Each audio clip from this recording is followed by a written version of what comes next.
आज माननीय शरद पवार साहेबांनी जे सर्व सन्मान्य जे खासदार निवडून आले खासदार आणि आमदार यांची बैठक बोलावली आहे।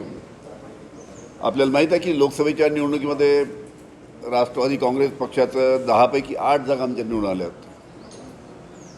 आता पुढील काळामध्ये पुढच्या 3 महिन्यामध्ये विधानसभेच्या निवडणुका आहेत, त्याच्यामुळे विधानसभेच्या बाबतीत चर्चा नक्कीच होईल।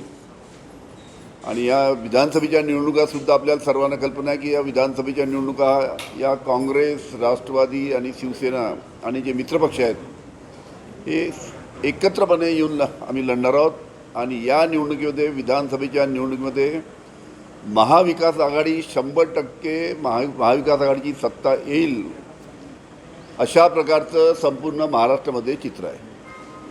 त्याच्यामुळे आज प्रिलिमिनरी पहिली बैठक लोकसभेच्या निवडणुकीच्या नंतर होत आहे, तर पुढच्या विधानसभेच्या बाबतीत चर्चा बहुतेक होईल असं दिसतं। आता कसं आहे की ज्या पद्धतीचे निकाल लोकसभेमध्ये लागले त्याच्यामुळे जे आमदार आमच्यातनं तिकडे गेले होते त्यांच्यामध्ये मोठ्या प्रमाणात तुळबुळ आहे। अनेकांचे फोन प्रांताध्यक्षाला येतात, आम्हाला सर्वांना येतात। तर पुढील काळामध्ये पाहू काय काय होतं, काय काय नाही, काय पक्षाची भूमिका आहे ती ठरेल। आता आजच्या बैठकीमध्ये कोण अपेक्षित आहेत, म्हणजे प्रामुख्याने म्हणजे राज्यातले सगळे खासदार, नवनियुक्त खासदार, पदाधिकारी आणि काय आमदार आहेत, खासदाराची प्रमुख मंडळी आहे, ती सर्व आजच्या बैठकीमध्ये पवार साहेबांनी त्यांना बोलावलं आहे। विधानसभेच्या फागुण्याच्या विदर्भामध्ये आपल्याला माहीत आहे, विदर्भामध्ये लोकसभेच्या निवडणुकीमध्ये 10 पैकी 8 जागेवर महाविकास आघाडीचे खासदार निवडून आलेले आहेत। आणि तशा पद्धतीचं संपूर्ण महाराष्ट्रामध्ये वातावरण होतं। या भारतीय जनता पार्टीच्या सरकारने ज्या पद्धतीनं शेतकऱ्यांच्या विरोधी भूमिका घेतली, आमच्या विदर्भामध्ये कापूस मोठ्या प्रमाणात होतो, कापसाला भाव नाही, सोयाबीनला भाव नाही, संत्र्याला भाव नाही।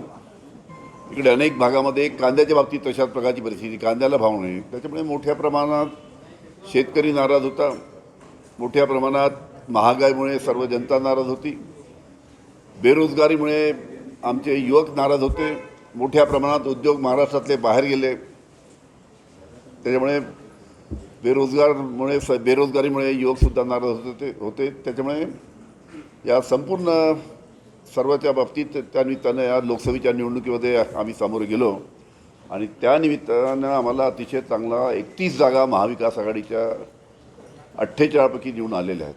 आणि विधानसभेमध्ये सुद्धा तशाच प्रकारची परिस्थिती राहील असं दिसतं। सर, राज्यात पोलीस भरती सुरू आहे अनेक ठिकाणी आणि पाऊस होतोय, अमरावतीसारख्या ठिकाणी सुद्धा पाऊस पडला, त्यामुळे विद्यार्थ्यांचं म्हणणं की परीक्षा पुढे ढकलावी। नाही, जिथे पावसामुळे अडचण येत असेल, आम्ही सुद्धा अशा प्रकारची परिस्थिती, मी गृहमंत्री असताना सुद्धा अशा प्रकारची परिस्थिती निर्माण झाल्यानंतर ज्या ठिकाणी पावसामुळे फिजिकल घ्यायला अडचण आहे त्याच्यामुळे काही दिवस आपण ढकलू शकतो, पण जिथे चांगलं वातावरण आहे, चांगल्या पद्धतीनं तिथे फिजिकल घेता येऊ शकतं त्या ठिकाणी घेतल्या पाहिजे।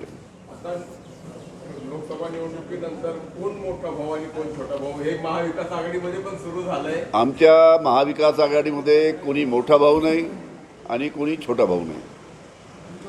कारण काँग्रेसचे प्रदेशाध्यक्ष जे आहेत त्यांनी अशा स्वरूपाचा दावा केला होता आणि आता काँग्रेसच्या अधिक जागा आल्या, त्यामुळे आमचा दावा अधिक विधानसभेमध्ये असं देखील बोलले होते। काही नाही, आमच्या पक्षामध्ये सर्व भाऊ समान आहेत, कोणी मोठा नाही कोणी छोटा नाही।